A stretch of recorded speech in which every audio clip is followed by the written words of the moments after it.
Hello everyone, welcome to tutor for maths. हाँ जी, 7th class बेटा 8.2 एक्सरसाइज असी कंप्लीट कर चुके हैं। हुण असी 8.3 एक्सरसाइज स्टार्ट करनी है। ये किहड़ी चीज़ां यूज़ होनी, मैं तुहानूं ये पहला सारा बेसिक ओवरव्यू दांगी, फिर असी एक्सरसाइज करेंगे। ठीक है, जेडे स्टूडेंट्स न्यू है इस चैनल ते जल्दी तो जल्दी बेटा चैनल सबसक्राइब कर लो, बैल आइकन प्रेस कर देना ताकि लेटेस्ट वीडियो की नोटिफिकेशन थोड़ी मिस ना हो। स्टार्ट करते हैं टॉपिक 8.3 ਦੇ ਨਾਲ रिलेटेड। हाँ जी, इस एक्सरसाइज विच असी किहड़ी चीज़ पढ़नी है। पहला है प्रॉफिट किनू कहते हैं, नैक्सट लॉस किनू कहते हैं, फिर है प्रॉफिट दा परसेंटेज किद्दां कढना है, दैन लॉस परसेंटेज किद्दां कढना है, दैन आ जाता है simple interest, and last is amount किद्दां निकलती है। सिंपल इंटरस्ट विच सब तो पहले सानू इच प्रिंसिपल पता होना चाहिए, PRT। पी मतलब जिहड़ी चीज़ किन्ने पैसे उधारे या डिपॉजिट जो भी है, रेट मतलब किन्नी ब्याज दर है, टी मतलब किन्ने टाइम ली दिता है। ठीक है, so P is principal, second rate, then time. Amount की होंदी है ये सारिया चीज़ां 1 2 3 4 5 6 ये 6 चीज़ां असी इस टॉपिक दे अंडर स्टडी करनी है। इन्हों करने तो बाद असी एक्सरसाइज करांगे। हाँ जी, प्रॉफिट या लॉस इन्हां दोनों चीज़ों को पहले समझण लई सानू ये भी पता होना चाहिए CP किनू कहते हैं तो SP किनू कहते हैं। CP होंदी है बच्चों कॉस्ट प्राइस, किन्ने दी साडी खरीद है। SP की है सैलिंग प्राइस, किन्ने अमाउंट दी ऐसी चीज़ वेच दी। ठीक है, हुण सब तो पहला मैं प्रॉफिट समझानी है। जे तो तुसी खरीदी चीज़ कोई भी मान लो 10 रुपये की खरीदी है, तुसी उन्होंने वेचते पे हो 15 रुपये की, तो प्रॉफिट मतलब फ़ायदा हो रहा है कि नुकसान हो रहा है। 10 रुपये की खरीदी सी, 15 की वेच दी, तो की हो रहा है प्रॉफिट। किन्नी दा 15 चो माइनस कर दोगे 10, 5 रुपीज़। तो अमाउंट विच तो पता लग जाएगा किन्नी आई है, 5 रुपीज़। ठीक है, हुण इस अमाउंट नू असी परसेंटेज विच किद्दां करना, उहदे लई फॉर्मूला है, वो मैं तुहानूं समझा दूँगी। हुण मैं दूसरा तुहानूं चीज़ समझाने कि लॉस मीनस घाटा। मान लो तुसी कोई चीज़ 20 रुपये की खरीदी, कोई चीज़ तुसी 20 रुपये की खरीदी मतलब कॉस्ट प्राइस, पर तुसी वेची उन्होंने 5 रुपये, किन्ने दी वेची, सैलिंग प्राइस SP 5 रुपये। तुहानूं फ़ायदा होया कि नुकसान, महंगी खरीद के सस्ती वेचते पे तुहानूं की होया, लॉस। किन्ना होया, 15 रुपये का। किन्ना लॉस होया, 15 रुपये का। ठीक है, हुण इस तरीके जिमें प्रॉफिट परसेंटेज दे है, इस तरीके लॉस परसेंटेज किवें, ये हुण असीं देखते हैं।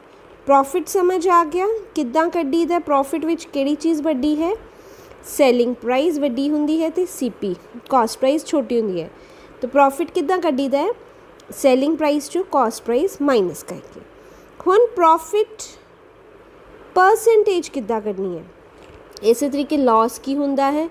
लॉस कदों हुंदा, जो तुसी खरीदी महंगी है वड्डी अमाउंट, तो इट मीनस वेची सस्ती है, कॉस्ट प्राइस जो सैलिंग प्राइस माइनस करोगे। हुण बच्चों प्रॉफिट परसेंटेज की हुंदा है, जिन्ना तुहाडा उत्ते प्रॉफिट होया पैसिਆਂ 'ਚ उत्ते लिखना है, हमेशा डिवाइड किहदे नाल करना है, CP multiply by 100।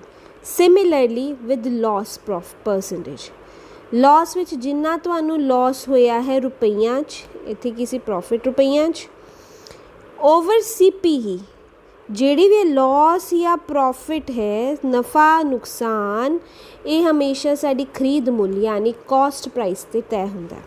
So loss percentage की है, loss over CP into 100। Profit percentage की है, profit over CP into 100। Clear हो गया, प्रॉफिट भी पता लग गया, प्रॉफिट परसेंटेज भी, लॉस भी पता लग गया, तो लॉस परसेंटेज भी। ठीक है, ये तो साडा होया सिंपल कहानी। हुण अगली जिहड़ी चीज़ एक है इस क्वेश्चन ਦੇ ਵਿੱਚ ਉਹ ਹੈ ਸਿੰਪਲ ਇੰਟਰਸਟ। ਸਿੰਪਲ ਇੰਟਰਸਟ ਬੱਚੋ ਇਹ ਚੀਜ਼ ਹੈ ਜਿਵੇਂ ਤੁਸੀਂ ਪੈਸੇ ਬੈਂਕ 'ਚ ਜਮ੍ਹਾਂ ਕਰਾਉਂਦੇ ਹੋ, FD ਕੋਈ ਕਰਾ ਰਹੇ ਹੋ ਜਾਂ ਬੈਂਕ 'ਚ ਹੀ ਜਮ੍ਹਾਂ ਕਰਾ ਰਹੇ ਹੋ। ਮੰਨ ਲਓ ਤੁਸੀਂ 5000 ਰੁਪਇਆ ਬੈਂਕ 'ਚ ਜਮ੍ਹਾਂ ਕਰਾਇਆ, ਕਿੰਨੇ ਸਾਲਾਂ ਲਈ? 5 ਸਾਲਾਂ ਲਈ। ਅਤੇ ਤੁਸੀਂ ਪੁੱਛਦੇ ਹੋ ਸਾਨੂੰ ਕਿੰਨੀ ਦਰ ਵਿਆਜ ਮਿਲੇਗੀ। ਮੰਨ ਲਓ ਕਹਿੰਦੇ ਤੁਹਾਨੂੰ 4% ਵਿਆਜ ਮਿਲੇਗੀ। ਵਿਆਜ ਮਤਲਬ rate of interest, rate of interest. ਇਹ ਜਿਹੜਾ 5000 ਹੈ ਇਹ ਕੀ ਹੈ? P। ਕਿੰਨਾ ਟਾਈਮ ਕਿੰਨਾ ਹੈ? T। ਸੋ ਇਹ 4% ਕੀ ਹੈ? R। ਸਾਡੀ ਟੋਟਲ 5000 ਰੁਪਏ 'ਤੇ ਕਿੰਨੀ ਵਿਆਜ ਬਣੀ ਉਹ ਕੱਢਦੇ ਹਾਂ ਅਸੀਂ ਸਿੰਪਲ ਇੰਟਰਸਟ। ਕਿੰਨਾ ਸਾਨੂੰ ਇੰਟਰਸਟ ਮਿਲਿਆ ਉਹ ਹੁੰਦਾ SI। ਠੀਕ ਹੈ। ਫਾਰਮੂਲਾ ਕੀ ਹੈ? P × R × T over 100। This is the formula, very important। ਕਿੰਨਾ ਸਾਨੂੰ 5000 'ਤੇ ਸਰਕਾਰ ਵਿਆਜ ਦੇਗੀ ਉਹ ਇੱਦਾਂ ਪਤਾ ਲੱਗਦਾ। ਫਿਰ ਉਸ ਤੋਂ ਬਾਅਦ ਆਉਂਦਾ ਟੌਪਿਕ ਅਮਾਊਂਟ ਕੀ ਹੈ। ਅਮਾਊਂਟ ਕੀ ਹੈ? ਜਿੰਨੀ ਸਾਡੀ ਵਿਆਜ ਮਿਲ ਗਈ ਸਾਨੂੰ, ਅਸੀਂ ਤਾਂ ਮੰਨ ਲਓ ਅਸੀਂ 5000 ਕਰਵਾਇਆ ਸੀ ਨਾ ਡਿਪੋਜ਼ਿਟ, ਹੈ ਨਾ, ਉਹ ਸਾਡਾ ਕੀ ਹੈ? P। ਹੁਣ ਉਹਦੇ 'ਚ ਸਾਨੂੰ ਵੱਧ ਪੈਸੇ ਮਿਲਣੇ ਕਿੰਨੇ? ਜਿੰਨੀ ਸਾਨੂੰ ਵਿਆਜ ਸਰਕਾਰ ਨੇ ਰਲਾਈ। ਇਹ ਤੁਹਾਡੀ ਕੀ ਹੈ? ਇੰਟਰਸਟ ਹੈ, ਅਮਾਊਂਟ। ਹੁਣ ਇਹ ਵਾਲੇ ਕੁਐਸਚਨ 'ਚ ਵੀ 5000 ਸੀਗਾ।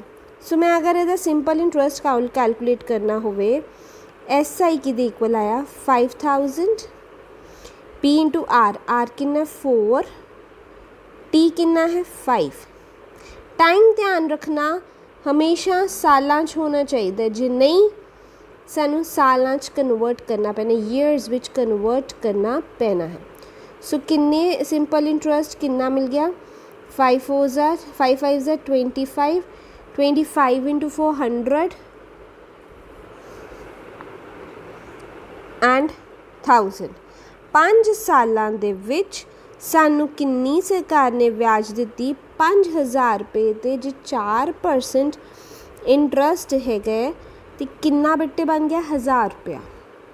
ਕਿੰਨਾ ਹੋ ਗਿਆ? 5 ਸਾਲਾਂ 'ਚ ਸਾਨੂੰ ਕਿੰਨਾ ਮਿਲ ਰਿਹਾ ਹੈ? 1000 ਰੁਪਇਆ। ਸੋ ਇਹਦਾ ਮਤਲਬ ਮੇਰੀ ਅਮਾਊਂਟ ਕਿੰਨੀ ਸੀ? 5000 ਰੁਪਇਆ ਡਿਪੋਜ਼ਿਟ ਕਰਾਇਆ, ਇੰਟਰਸਟ ਕਿੰਨਾ ਮਿਲ ਗਿਆ? 1000 ਰੁਪਇਆ। ਸੋ 5 ਸਾਲਾਂ ਬਾਅਦ ਮੇਰੇ ਪੈਸੇ ਮੈਨੂੰ ਕਿੰਨੇ ਬੈਂਕ ਤੋਂ ਮਿਲਣਗੇ? 6000। ਦਿੱਤਾ ਤਾਂ ਮੈਂ 5000 ਹੀ ਸੀ, ਇਹ ਮੈਨੂੰ ਸਰਕਾਰ ਨੇ ਦੇ ਦਿੱਤਾ ਕਿਉਂਕਿ ਇੰਨੇ ਸਾਲ ਉਹਨਾਂ ਨੇ ਪੈਸਾ ਮੇਰਾ ਵਰਤਿਆ। ਕਿੰਨੇ ਪਰਸੈਂਟ 'ਤੇ? 4% 'ਤੇ। ਸੋ ਮੈਨੂੰ 1000 ਰੁਪਇਆ ਨਾਲ ਰਲ ਗਿਆ।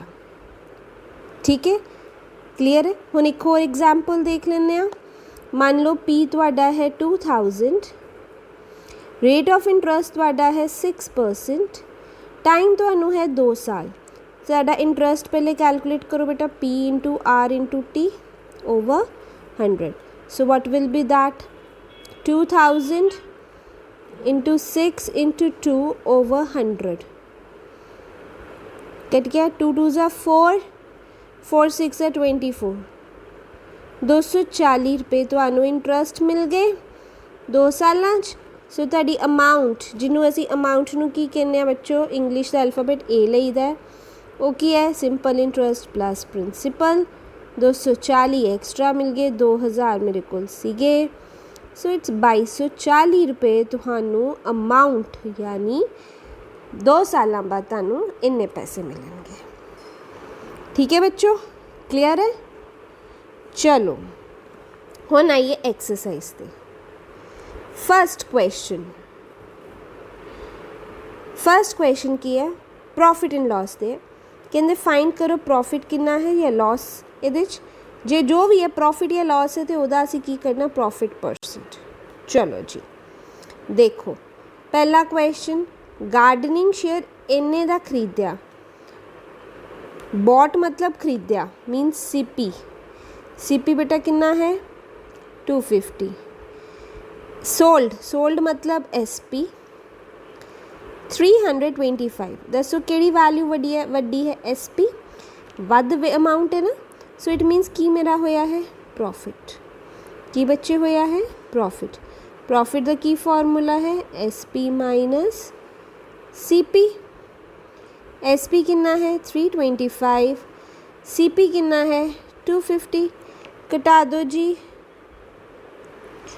की आया इधर बोरो 12 7 75 रुपीज़ महंगी चीज़ प्रॉफिट हो गया मैनू। प्रॉफिट कितना हो गया बच्चों 75 रुपीज़। हुण कढ़ना की है नाल जो भी आंदा ओदा परसेंटेज की कढ़ना है प्रॉफिट परसेंटेज। चलो अपन प्रॉफिट परसेंटेज कढ़िए फर्स्ट पार्ट दा। प्रॉफिट मेरे को आ गया है 75 रुपीज़, CP मेरी सी 250, SP मेरी सी 325। सो मैं हुण की करना है profit percentage. What is the formula? Profit over CP into 100 की है profit into CP over 100। So profit कितना है 75, CP कितना है 250 मल्टीप्लाई 100। 25 10 या 250, 25 इच में कैलकुलेशन एक मिनट दोबारा सही करता हूँ। सो इट्स 100, 25 4 ज़ा ठीक है 75 इंटू 4, 4 5 ज़ा 20। नाल इत्थे की निशान लगना है परसेंटेज। 4 7 ज़ा 28, 30 हो गया। एक हो गया 300 ओवर 10, नाल निशान की लगना है percent. So what is the profit percent? 30%। कितनी परसेंटेज आ गई? 30%। क्लियर है? क्लियर है जी। नेक्स्ट पार्ट देखो, एक कबर्ड है, a refrigerator, sorry, second part I am erasing this।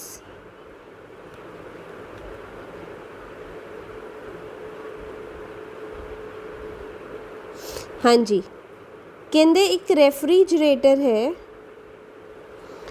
जेड़ा कि खरीदिया सी 12,000 रुपये का। इट मीनस CP कॉस्ट कितनी सी 12,000 ते सेल कितना, सेलिंग कितना आया है 13,500।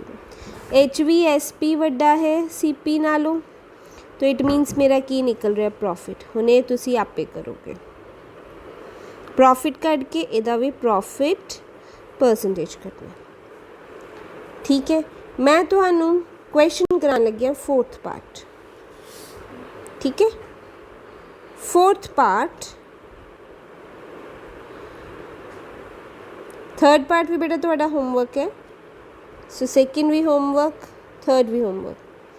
फोर्थ पार्ट, एक शर्ट खरीदी 250 दी, कॉस्ट प्राइस कितनी है 250, वेची कितनी दी है 150 दी। नुकसान होया कि फ़ायदा होया? नुकसान होया ना, यानी लॉस होया। लॉस कितना होया? केड़ी चीज़ वड्डी है? CP ग्रेटर है SP, तो इसका एक कि मैनू नुकसान होया। सो CP कितना है 250, SP कितना है 150। कितना आ गया 100 रुपीज़ का लॉस होया है। हुण मैं की करना है loss percent. So what is the formula for loss percent? Loss over CP multiply 100, नाल की लगाना है निशान। निशान नहीं लगाओगे तो गलत करोगे। मैं देखा मैं फॉर्मूलेश लिखवाया है ना पीछे, यस। हाँ जी, सो लॉस पुट्टर कितना होया है 100 रुपीज़। CP कितनी सी 250 इंटू 100, नाल की है परसेंटेज। 25 10 ज़ा 25 4 ज़ा, कितना परसेंट लॉस हो गया 40%। सो लॉस कितना लॉस परसेंटेज कितनी है 40%। क्लियर है? ठीक है जी। सो नेक्स्ट जेड़ा सेकेंड क्वेश्चन है ए वाला, टाइम क्योंकि वध हो रहा है मैं अगली वीडियो जी बनाऊँगी ਉਹਦੇ 'ਚ करूँगी। ठीक है जी, so that's all. Now write these, note down these on your notebook. Thank you.